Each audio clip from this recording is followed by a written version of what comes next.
Hello लोगोफोर बरायबाय बड जब info अफिशियेल YouTube चेनेलाव आसा खालामो गासैबो नोंथांमोना मोजाङैनो दङ। दा लोगोफोर बिग आपडेट फरेस्ट डिपार्टमेन्ट साख्रि ओंखारमारबाय बेनो जाबाय ग्रेड 4 आरो ग्रेड 3 जेराव कनस्टेबल बेनिफ्राय एसआई एबा फरेस्टार ग्रेड 1 आरो लोगोसे ड्राइभार दङ आरो लोगोसे कमान्डो दङ। जों डिटेल्सखौ नायगोन गोबाव खालामा आसा खालाम नोंथांमोना गासैबो डिटेल्सखौ नायजोबगोन भिडिअखौ जोबजासिम नायो अब्लानो बुजिजोबगोन बेनिफ्राय हानाय एसेबां शेयार खालाम जाहाथे बयबो मिथियो आरो नोंथांमोना एप्लाइखौ खालामनानै लानो हायो। दा आसाम पुलिसानो कन्डाक्ट खालामो नालाय बेखायनो जों फैबाय आसाम पुलिसनि अफिशियेल साइटआव स' बेयाव फैनानै जों डिटेल्सखौ नायगोन नोंथांमोना भिडिअ नायग्रोजोब अब्लानो गासैबो डिटेल्सखौ नोंथांमोना मोनगोन। दा बेयावनो लोगोफोर गोदान पस्ट ओंखारदों दा जों बेखौ दोनथ'नानै जों नायग्रोगोन बेनो जाबाय जोङो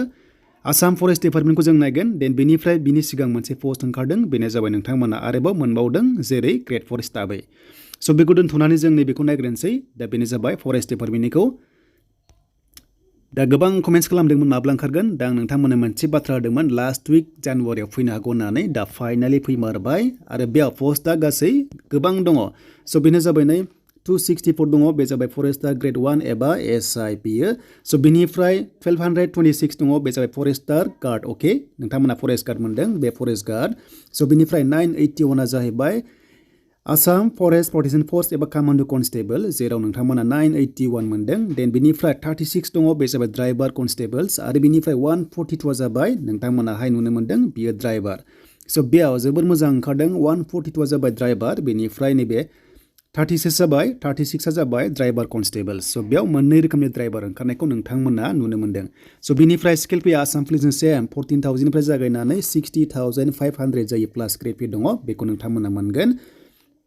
दा बेनिफ्राय बिनि एप्लाइ जागोन नोंथांमोना आसाम पुलिसनि वेबसाइटआव मोनखागोन आरो नोंथांमोननि एप्लाइ स्टार्ट जागोन 23 जानुवारिनिफ्राय जागोन अके स' 23 जानुवारिनिफ्राय जागोन आरो लास्ट डेटआ फेब्रुवारि 6 सिम थागोन जोबोर खम टाइम नोंथांमोना डेट जानाय लोगो लोगो एप्लाइ खालामबानो जाबाय आरो बेयाव एप्लिकेसन फिस नाङा जों गासैबो डिटेल्सखौ नायगोन बैसो फरायनाय दा ग्रेड पे नायो 6,400 ग्रेड पे एक्सट्रा मोननाय जागोन अके 60,000खौ लानानै आरो स' बिनिफ्राय पस्टआ 264 बिनि गेजेराव एसटिपिआव दङ 25 हौवाफोरा आरो हिन्जावफ्रा दङ 10 दा आनरिजार्भआव दङ 98 हौवाफोरा आरो हिन्जावफ्रा 42 दङ गासै लानानै 264 दङ बेयाव नोंथांमोना डिग्री पास जानांगोन जेबो डिप्ल'मा नाङा खालि डिग्री पास जाबानो बेयाव हागोन जुदि गैयाब्ला नोंथांमोना हानाय नङा। स' बेनिफ्राय फरेस्ट गार्डआव सेम नोंथांमोना सिगांनि बायदियानो नायदो नै भेकेन्सिखौ नायोब्ला बेयाव मोजां फैदों एसटिपि हिसाबै हौवाफोराव नायोब्ला नोंथांमोना 50 मोनदों आरो आनरिजार्भआव 493 दङ बेनिफ्राय हिन्जावफ्रा 211 दङ स' बेनिफ्राय नैबेहाय एसटिपिआव नायोब्ला 21 दङ स' बेखौ नायना लादो गासै पस्टआ नोंथांमोना नुबाय जोबोद बुरजा दङ बेयाव एचएस पास जानांगोन बेयाव 10 पास जानाय नङा बेयाव एचएस पास जाथारनांगोन अब्लासो फरेस्ट गार्डआव दानिया मोननाय जायो नाथाय कनस्टेबलाव 10 पास जानो हायो। स' बेनिफ्राय जों कनस्टेबलखौ नायोब्ला कमान्डो लेभेलाव जों नायोब्ला एसटिपि हिसाबै 63 दङ एसटि एचआबो जोबोर बुरजा दङ भेकेन्सिया हौवाफोरा आरो हिन्जावफ्रा दङ एसटिपिआव 7 दङ आरो हिन्जावफ्रा दङ एसटि एचआव 6 दङ नाथाय आनरिजार्भआव जोबोर बुरजा दं मेलावहाय फिमेलावबो नोंथांमोना बेखौ नायना लादो। दा पस्टआ 981 दङ जोबोर मोजां चान्स दङ नोंथांमोननि थाखाय आरो ग्रेड पेआ 5,600 मोननाय जागोन पार मान्थ बेयाव नोंथांमोना 10 पास जानांगोन 10 पास जाथारनांगोन 10 पासनिफ्राय जेसेबां फरायनाय जायखिजाया 10 पासनिफ्राय हागोन। स' बेनिफ्राय ड्राइभार कनस्टेबल्स दङ बेनि ग्रेड पेआबो मोजां दा बेयाव एसटिखौ नायदो 3 दङ आनरिजार्भआव 16 दङ हौवाफोरा आरो हिन्जावफ्रा 0 दङ अब्ला नैबे आनरिजार्भआव एप्लाइ खालामनो हायो हिन्जावफोराबो स' बेनिफ्राय 36 दङ स' बेनिफ्राय फैबावबाय दानिया बेयाव 10 पास हागोन बेनिफ्राय लाइसेन्सआ एलएमबि नङाबा डाबल एमबि नङाबा एचएमबि थाबानो जागोन मोनसे थाबानो जागोन स' बेनिफ्राय ड्राइभार उइथ नोंथांमोना ग्रेड पे मोनदों बे जाबाय मोनसे ड्राइभारल' आरो बे ड्राइभाराव एसटिपिआ 8 दङ बेनिफ्राय आनरिजार्भआव 51 दङ हौवाफोरा आरो हिन्जावफ्राहाय 22 दङ बेनिफ्राय एसटिपिआवहाय बेवहाय 4 दङ नै हिन्जावफ्राबो ड्राइभार जानो हायो अके स' जायफ्रानिखि लाइसेन्स दं नोंथांमोना मोनगोन बेयावबो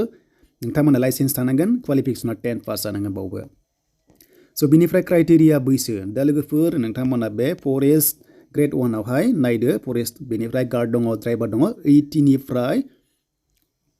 दा बेयाव नोंथांमोननि बैसोआ 80 निफ्राय 45 इयार्ससिम हागोन एसटिफ्रा अके एसटिफ्रा 45 इयार्स बाट नर्मेला 40 इयार्ससिम हागोन स' बेनिफ्राय कनस्टेबलाव नोंथांमोना कमान्डो लेभेलाव 80 निफ्राय 30 इयार्ससिम हागोन अके एसटि हिसाबै 30 इयार्ससिम हागोन 80 निफ्राय थ' सेस्टा हाइटआ बेसेबां जानांगौ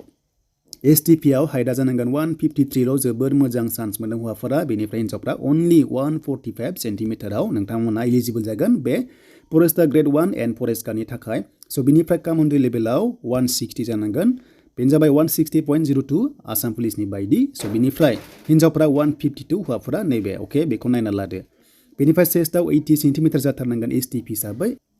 थ' चेस्टआव 80 सेन्टिमिटार जानांगोन एक्सपेन्ड खालामबा 85 जाहैथारनांगोन अब्लासो हागोन स' बिनिफ्राय मेडिकेल टेस्टखौ आसाम पुलिसजों सेम नायना लायो थ' हाउ टु एप्लाइ होनोबा नोंथांमोना आपडेटखौ लाना फैगोन स' बिनिफ्राय एप्लाइ खालामनाय प्रसेसखौ लाना फैगोन नेक्स्टआव मोनगोन नोंथांमोना जेब्ला डेट जायो 23 आव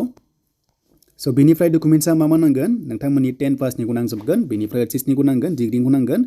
स' बिनिफ्राय जायखिजाया नोंथांमोना एमप्लयमेन्ट एक्सचेन्जखौ नांथारगोन जुदि ड्राइभिं लाइसेन्स दङबा ड्राइभाराव खालामनो हागोन गासैबो स' बिनिफ्राय डिटेल्सआ फैगोन एप्लाइ खालामबा स' बिनिफ्राय दाना सेलेक्सन प्रसेसआ माबादि थागोन फिजिकेल टेस्टआ बेसेबां रानिं खालामनांगोन सेलेक्सन प्रसेसआव जों बेखौ नायगोन गासैबो डकुमेन्ट्सआ रेडि जायोब्ला नोंथांमोनखौहाय माखासे टेस्ट लागोन बेनिफ्राय नोंथांमोना बेसेबां रानिं खालामनांगौ जों दाना नायनोसै दा बेनो जाबाय नोंथांमोना रानिंआ 40 मार्क्स दङ long jump and high jump दङ 30 to 100 मिटार्स खारनांगोन हौवाफोरा 14 मिनिट्सआव बेनिफ्राय लं जाम्प दङ आरो लोगोसे हिन्जावफ्रा बेसेबां खारनांगोन जों बेखौबो नायगोन दा लोगोफोर हिन्जावफ्रा खारनांगोन बेनो जाबाय 1600 मिटार्स 8 मिनिट्सआव बेनिफ्राय लं जाम्पबो नोंथांमोना बारनांगोन बेनि सायाव डिटेल्स फैबावगोन नेक्स्टआव स' बेनिफ्राय दानिया बे जाबाय नोंथांमोननि कमान्ड' लेभेलनि रानिंमोन आरो स' बेनिफ्राय ड्राइभिं टेस्ट दङ नै ड्राइभिं टेस्टआव नोंथांमोनाहाय 10 मोनदों मेक्सिमाम मार्क्सआ 10 बेनिफ्राय पास मार्कआ जाबाय 5 नोंथांमोना मोनथारनांगोन बेखिनिखौहाय अब्लासो नोंथांमोनाहाय मोनगोन 1:10 लागोन ड्राइभार पस्टनि थाखाय स' बेनिफ्राय दानिया नाम्बार दङ आरो नै बेहाय जोङो माखासे डिटेल्सखौ नोंथांमोन होगोन सेलेक्सन प्रसेसनि उनावहाय स' बेनिफ्राय दानिया फरेस्टार ग्रेड 1 आव रिटेन जागोन बेवहाय फार्स्टआव रिटेन जाग्रोगोन बेना एक्सट्रा जागोन बेनो जाबाय नोंथांमोननि ग्रेड 1 हिसाबै 100 मार्क्सनि एग्जाम जागोन स' 100 मार्क्सनि एग्जाम जागोन बेनिफ्राय वेमार्स डाउन जागोन आरो मोनसे हाबानो 1 मोनगोन गासै 100 कुइसन दङ बेनिफ्राय नेगेटिभ मार्किं दङ 1/2 नोंथांमोनाहाय मोनदों नै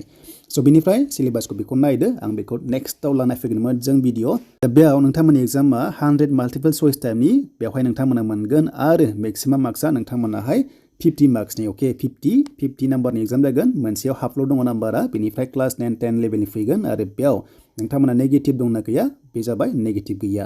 स' बेनिफ्राय साबजेक्टआ बेनो नोंथांमोना बेखौ फिन कनसेप्टआव नायना लादो बर' रावजों एग्जाम लिरनो मोनगोन टेनसन गैया स' बेनिफ्राय एनसिसि दङब्ला 5 मोनगोन सि दंबा बि मोनबा